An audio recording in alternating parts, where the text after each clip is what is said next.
Представьте себе, что прямо под одним из самых священных и древних мест на Земле скрывается тайна, способная переписать учебники истории и изменить наше представление о вере. Речь идет об Иерусалимской храмовой горе, платформе, где веками переплетались судьбы иудеев, мусульман и христиан. До недавнего времени ее недра казались неприкосновенными, но ряд событий последних десятилетий приоткрыл завесу над слоями, которые хранит эта земля. То, что нашли археологи и волонтеры, не просто дополняет предание. Это новые свидетельства о жизни, культовых практиках и технической мысли тех, кто воздвигал святилища. Храмовая гора — не просто географический объект. Для иудеев здесь стоял храм Соломона, где, по преданию, находился ковчег Завета. Затем на том же месте был второй храм, существенно перестроенный и расширенный в эллинистическую и римскую эпохи. Для мусульман этот плато связано с ночным вознесением пророка Мухаммада. Купол скалы и мечеть Аль-Акса стали символами мусульманского присутствия. Для христиан гора служит сценой отдельных эпизодов из Евангелия. Эта многослойность значений привела к тому, что сама гора с древности была объектом конкуренции, реставраций и трансформаций. Персы, греки, римляне, византийцы, арабы, крестоносцы, османы и британцы. Каждая эпоха меняла ее облик, но всегда оставалась идея о святом центре, точке соприкосновения неба и земли. Изучение недр храмовой горы всегда сталкивалось с ограничениями. Религиозные запреты, политическая чувствительность и международные контексты делали полноценные раскопки практически невозможными. С начала XIX века исследователей влекло прошлое. Британский инженер Чарльз Уоррен исследовал подземные шахты и туннели и описал высеченные в скале камеры, цистерны и пустоты. Его открытия вызвали не только интерес, но и протесты. Доступ был закрыт, и идею масштабных раскопок под платформой признали немыслимой. Причины были как духовные, так и политические. Для религиозных евреев существует запрет на случайное вхождение в область святая святых, мусульманский вакф долгое время сохранял контроль над плато, а израильские власти не могли рисковать международным кризисом. Ключевой перелом произошел не вследствие плановой экспедиции, а из-за несанкционированных строительных работ в конце XX века. Сотни грузовиков с землей были вывезены с горы и сброшены в долину Кедрон. Казалось, это строительный мусор, но в выброшенной почве оказались артефакты, извлеченные из глубин. В 2004 году группа археологов запустила проект просеивания. Добровольцы вручную перебирали каждую горсть грунта, маркируя и анализируя находки. Проект стал уникальным по масштабу и методу. Просеивание давало доступ к большим выборкам мелких предметов, которые в обычных раскопках зачастую остаются незамеченными или теряют контекст. Результаты просеивания оказались ошеломляющими. Были извлечены сотни тысяч предметов. Монеты времен Ирода, наконечники стрел, керамика, ювелирные изделия исламского периода, обугленные кости, масляные лампы и множество мелких бытовых предметов. Особенно важными стали буллы, глиняные печати, служившие запечатыванию свитков и документов. На нескольких буллах удалось прочесть имена и титулы, совпадающие с библейскими списками священнических родов. Среди прочих фигурировала семья Иммер, упомянутая в книгах пророков. Эти находки дали прямую материальную связь с лицами и институтами, о которых сообщают древние тексты. Наряду с административными свидетельствами были обнаружены предметы повседневной жизни тех, кто служил в храме. Резные гребни из слоновой кости, бронзовые курильницы с остатками ароматических смесей, украшения, которые могли принадлежать служителям или прихожанам. Каждая мелочь давала ключ к пониманию организации ритуала. как готовились жертвенные процедуры, какие предметы применялись в очищении и каковы были материальные основы культовой службы. Однако просеивание, будучи ценным источником артефактов, не могло заменить стратиграфию. Материал был вывезен из контекста, и ученые долгое время не могли установить точные положения находок. Поэтому следующим этапом стало применение неинвазивных методов – георадара, лазерного сканирования и анализа старых карт. Сравнивая современные данные сканирования основания с картографией британского мандата и османскими заметками, исследователи локализовали места, где следовало искать структуры и раскопки вне собственной платформы. С 2021 по 2024 годы команда исследователей сосредоточилась на южном крае плато, вблизи западной стены. Георадар показал аномалии, прямые углы и пустоты, не характерные для естественной породы. Совпадения с картами начала XX века подтвердили, что обнаруженные линии соответствуют старым ходам и камерным структурам.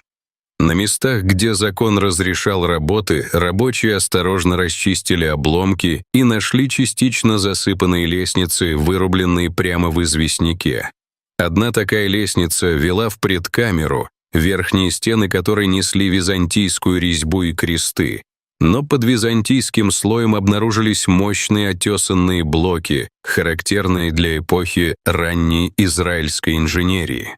Стратиграфический анализ показал, что эти нижние основы предвосхищают реконструкции, приписываемые в позднейшей традиции I века до нашей эры и I века нашей эры, и, возможно, относятся к гораздо более ранним постройкам.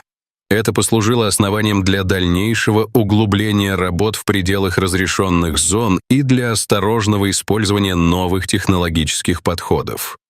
Одним из наиболее примечательных результатов стало обнаружение сети подземных цистерн, каналов и акведуков, облицованных штукатуркой, обеспечивающих водоснабжение в глубине плато. Радиоуглеродный анализ остатков штукатурки и органики в некоторых камерах соотнес эти структуры с периодом, соотносившимся по времени с описаниями первого храма.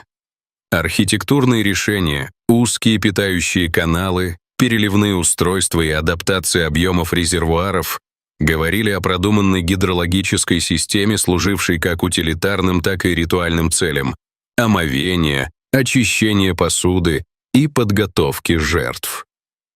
Когда гидросеть была наложена на древние тексты и хроники, выяснилось множество точек соприкосновения. Крупные резервуары располагались в тех зонах, где письменные источники упоминают священные площади и помещения, требующие постоянного водоснабжения. Это стало важным аргументом в пользу того, что храмовая служба в древности опиралась на высокую степень организационной и инженерной проработки, а не была только символическим действом. В 2023 году наступил критический момент. В разрешенных работах ученые наткнулись на запечатанную камеру, вырезанную в скале, не более 3 метров в поперечнике.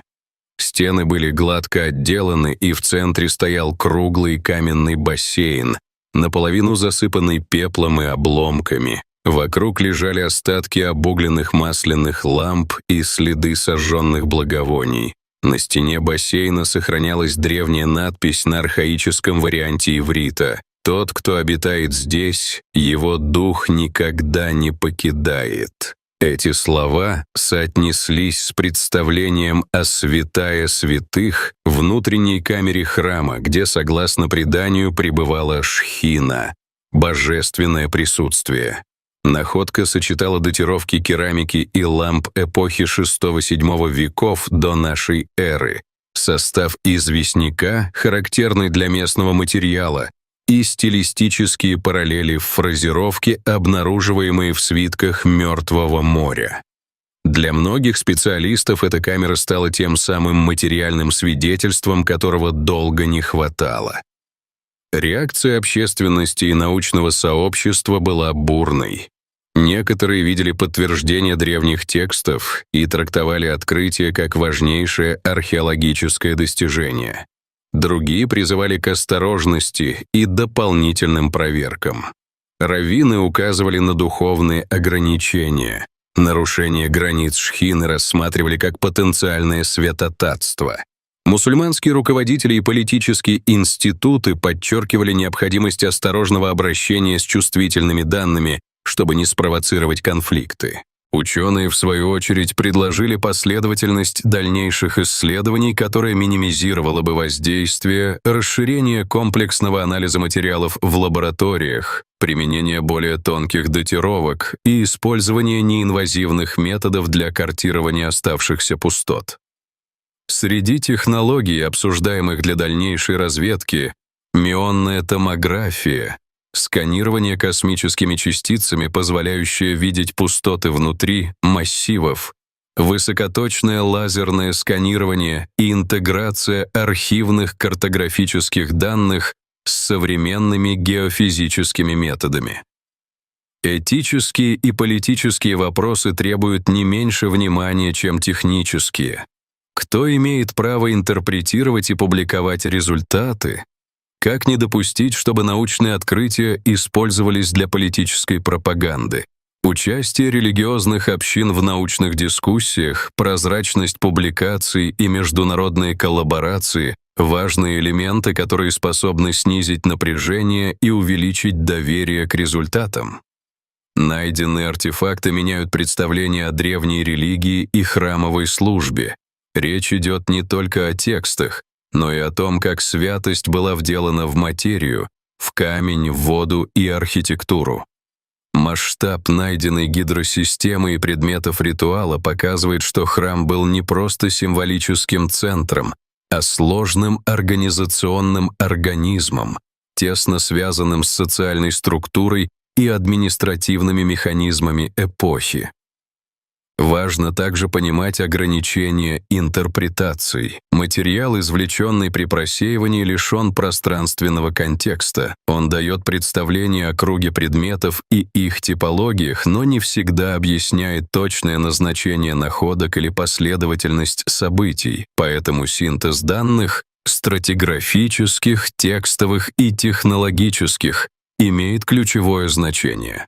При этом открытие породило новый интерес к переосмыслению древних текстов. Историки и библисты начали тщательнее сопоставлять описания храмовых служб и планировок с материальными данными. Фрагменты печатей, детали керамики и описание гидросистем могут подсказать, как именно располагались помещения и какова была роль каждой зоны в повседневной практике. Долгосрочная перспектива исследований предполагает междисциплинарность. Археологи, физики, геологи, палеографы, историки религии и представители общин должны работать совместно. Технологии дадут карту и дату, специалисты по текстам — смысл, а диалог с верующими поможет избежать культурных и политических конфликтов. Работа просеивания заслуживает отдельного описания. Это десятки тысяч часов ручного труда, организованного по принципу музейной тщательности. Волонтеры, включая студентов археологии, местных жителей и интересующихся со всего мира, работали в сменах, просеивая землю через сито разной фракции, отмечая каждую находку и помещая ее в пронумерованные пакетики. Затем предметы направлялись в лаборатории для очистки, консервации и первичного анализа. Такая система позволила собрать огромный массив данных о материальной культуре и распределении артефактов по периодам. Даже крошечные фрагменты керамики, иногда не превышающие сантиметра в диаметре, при внимательном изучении давали информацию о технике лепки, источниках глины и торговых связях. Буллы, в свою очередь, открыли окно в административную жизнь. Печати, имевшие силу юридического подтверждения, свидетельствовали о существовании бюрократических процессов. Хранились записи, оформлялись документы, контролировался доступ к помещениям. Некоторые буллы несут символику священнических центров, изображения ворот, стилевые знаки, которые можно соотнести с богослужебными атрибутами. Сопоставляя буллы с текстами, ученые реконструируют имена и титулы, привязывая их к историческим линиям и событиям. Важную роль играют микроскопические остатки в масле и смолах на внутренней стороне ламп и курильниц. Химический анализ таких следов позволяет установить виды растений и субстанций, используемых в ритуалах, ладан, бальзамы, смеси, импортированные издалека. Этот аспект демонстрирует экзистенциальную связь священных практик с экономическими и экологическими реальностями эпохи. Спрос на ароматические вещества формировал торговые пути, а сами смеси могли иметь символическое значение в ритуальных контекстах, связывая материальные обычаи с религиозным содержанием. Архитектурные находки, включающие массивные тесаные блоки, дают возможность реконструировать не только внешний облик сооружений, но и инженерные приемы. Обработка камня, методы укладки и следы инструментов показывают, что строители обладали высокой квалификацией. Сопоставление маркировок на каменных блоках с аналогичными метками на других древних памятниках позволяет проследить потоки мастеров и технологические традиции, которые распространялись в регионе. Исторический контекст делает эти вещи еще важнее. В период, соотносимый с эпохой Первого храма, регион являлся участком интенсивных политических и культурных обменов. Города и царства контактировали друг с другом как путем войн, так и через торговлю и ремесла.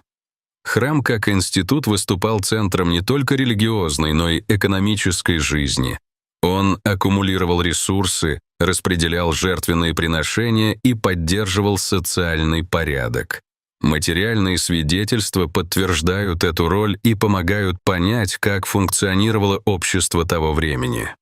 Научный интерес подчеркивает важность точных методик. Каждая гипотеза должна пройти через многоступенчатую верификацию.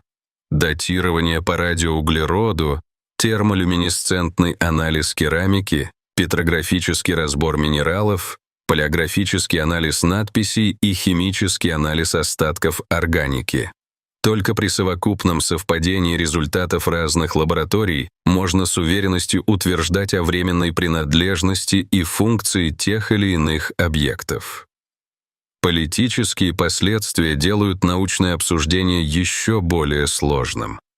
Любая публикация, особенно та, которая признает совпадение материальных находок с религиозными текстами, становится достоянием общественности и часто предметом политических интерпретаций.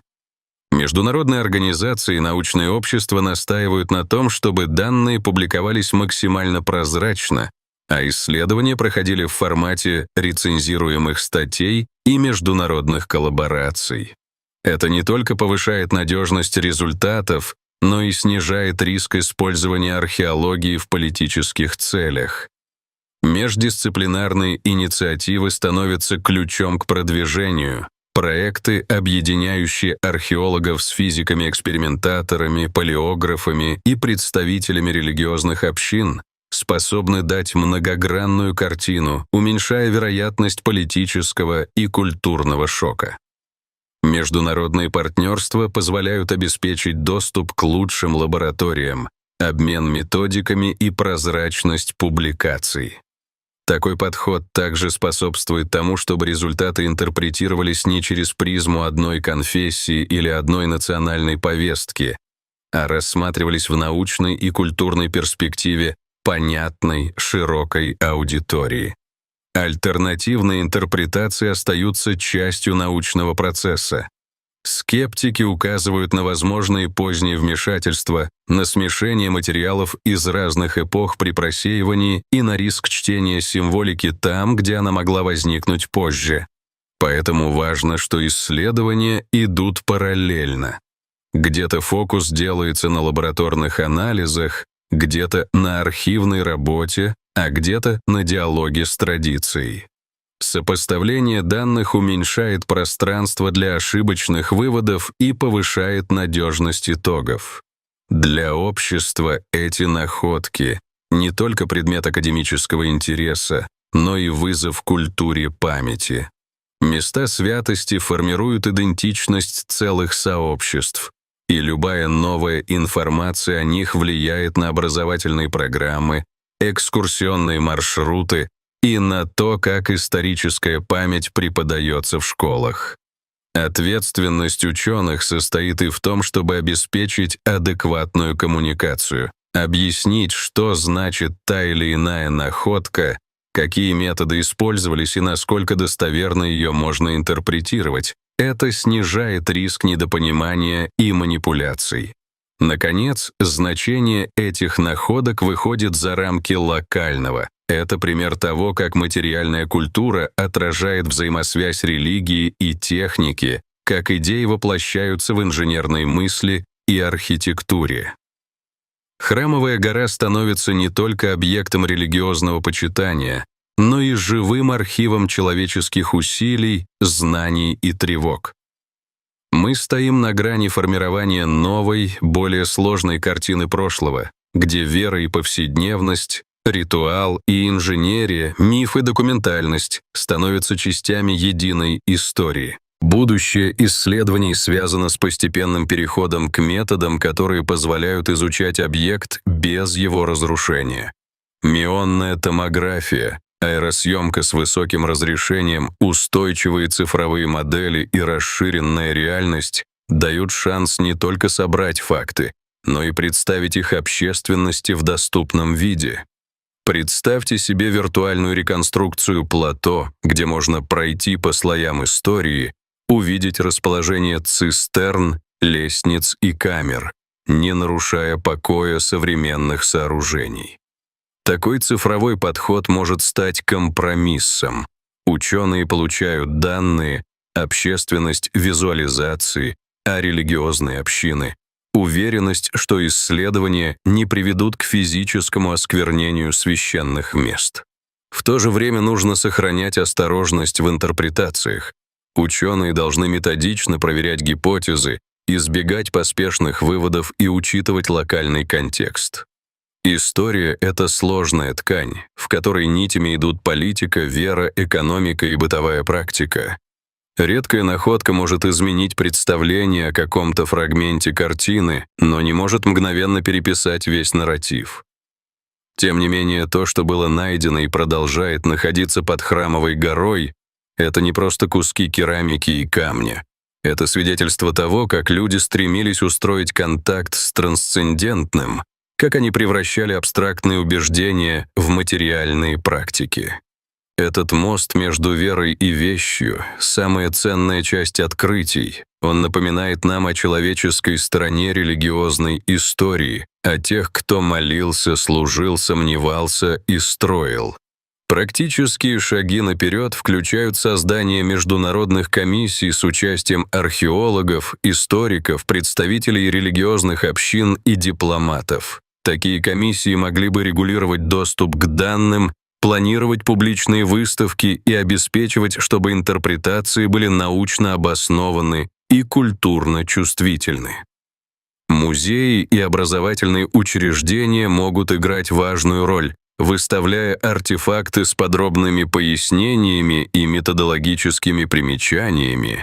Они помогут формировать ответственное восприятие наследия. Охрана находок, консервация и научная публикация должны идти рука об руку с диалогом между наукой и сообществами, для кого это место — не просто археологический объект, а живой центр веры и памяти. Храмовая гора остается местом, где история и вера пересекаются напрямую. Современные исследования ставят перед нами задачу получать знания, не разрушив доверие, и давать науке и вере возможность сосуществовать в диалоге.